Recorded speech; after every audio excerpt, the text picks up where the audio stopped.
रात्रि और प्रदोष व्रत के पूजन में सबसे ज़्यादा महत्व रुद्राभिषेक का होता है। जब आप रुद्राभिषेक करते हैं तब आपकी सभी मनोकामनाएं पूर्ण होती हैं और आप पर आया हुआ संकट टल जाता है। इस बार प्रदोष की तिथि इतनी शुभ पड़ रही है और उसके बाद शिवरात्रि।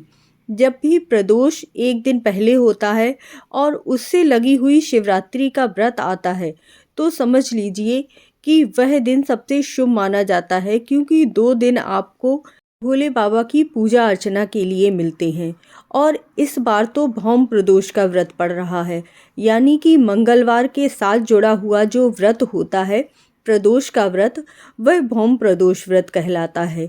इससे 2025 में वैसे भी मंगल का साल है, तो आप यह भौम प्रदोष का व्रत करके और छोटे छोटे उपाय करके भौम प्रदोष के व्रत में भोलेनाथ की कृपा प्राप्त कर सकते हैं। फाल्गुन माह के कृष्ण पक्ष की त्रयोदशी तिथि 25 फरवरी को 12:47 पर शुरू होकर 26 फरवरी को सुबह 11:08 पर समाप्त होगी और 26 तारीख को ही शिवरात्रि का व्रत शुरू हो रहा है। शिवरात्रि का व्रत 26 को रखा जाएगा और 25 को प्रदोष का व्रत रखा जाएगा। इसीलिए यह शिवरात्रि बहुत ज़्यादा शुभ मानी जा रही है, जिसमें आपके सारे मनोरथ पूर्ण होंगे। जो शिव पूजा का समय रहेगा वह शाम 6:28 से 8:57 तक रहने वाला है और इस दिन त्रिपुष्कर योग लग रहा है, जो सुबह 6:50 से 12:47 तक रहेगा। हम समझते हैं कि हमें रुद्राभिषेक कैसे करना चाहिए।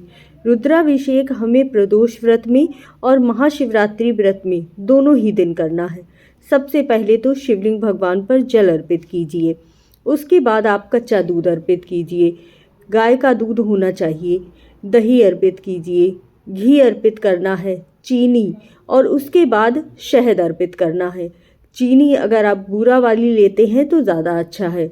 उसके बाद आपको जल अर्पित करना है। अच्छी तरह से शिवलिंग भगवान को साफ कर देना है, उसमें शहद या कोई भी चीज़ लगी हुई नहीं रहनी चाहिए।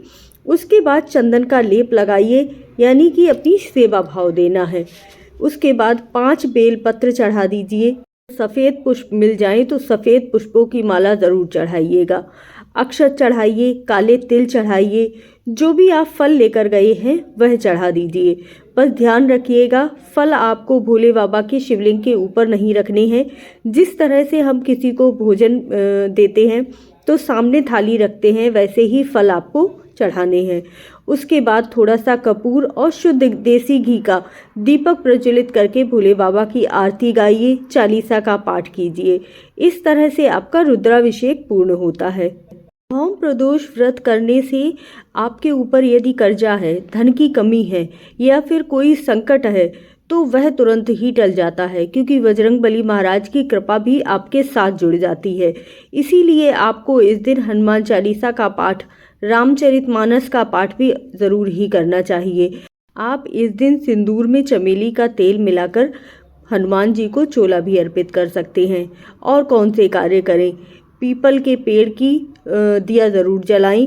इस दिन शमी पत्र पर, पीपल पेड़ पर और बेल पत्र पर दिया जलाना बहुत ही शुभ माना जाता है।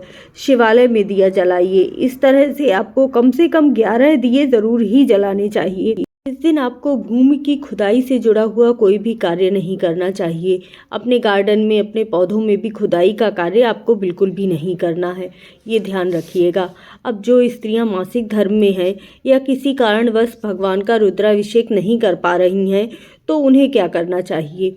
आप जो भी चीज़ें हैं, जैसे दूध है, दही है, शहद है, इन चीज़ों को अपने घर के किसी भी पुरुष से या बच्चों से भी भगवान का रुद्राभिषेक करवा सकते हैं। लेकिन इससे भी आपको उतना फल प्राप्त नहीं होगा जो आपको यह उपाय करने से प्राप्त हो जाएगा। आपको क्या करना है कि जो भी चीज़ें हैं वह आप दान कीजिए। अन्न का दान कीजिए, दूध का दान कीजिए, दही का दान कीजिए, काले तिल और काले तिल से बनी हुई चीज़ों का दान कीजिए। आपके ऊपर से शनि दोष बिल्कुल ही समाप्त हो जाएगा।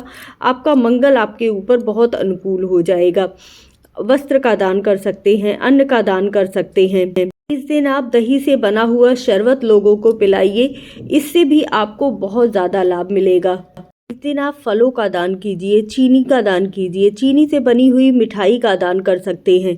इस तरह के छोटे छोटे उपाय करके भी आपका जो भी भोलेनाथ के प्रति श्रद्धा भाव है, महादेव की कृपा है, वह आप प्राप्त कर सकते हैं। महादेव आप पर हमेशा ही कृपा बनाए रखें।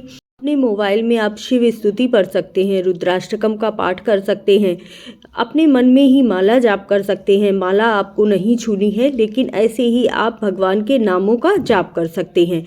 मैंने शिव स्तुति और रुद्राष्टकम का पाठ, लिंगाष्टकम का पाठ सब डाला हुआ है, तो आप वहां से भी जाकर वीडियो ज़रूर ही देखिएगा। भोलेनाथ की आप पर विशेष कृपा होगी और आपकी भी पूजा उसी तरह से पूर्ण होगी जैसे और सभी की पूजा पूर्ण होगी। बस छोटे छोटे से नियम हैं जिनका ध्यान रखना बहुत ही आवश्यक है। कमेंट में जय महाकाल, जय शिवाय लिखना बिल्कुल मत भूलिएगा।